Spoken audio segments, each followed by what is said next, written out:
Tara guys, samahan nyo akong pumasok.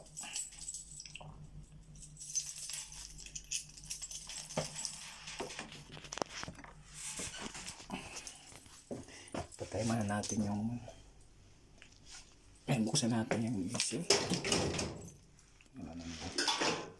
Yan. Wala na nakalimutan.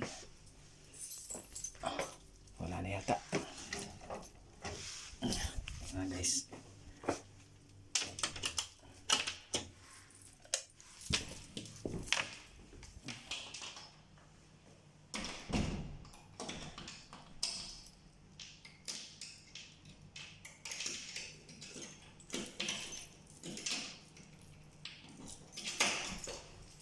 Bali ano to? Diyan na sa third floor. Yan. Dito guys. Lumabas ka ng pakainit.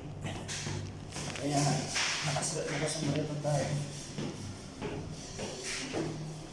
Ano mo ba yung tubig dito pag naliligo ka? Sobrang init kaya kailangan mong sa gabi pa lang mag-pista ka na ng tubig para pagligo mo malamig. Kasi pag hindi ka nag-stop, yung init, pinaligo ng tubig, malalapos yung katawan mo. Mas parang init. Pwede ka magkape sa init. Ayan guys,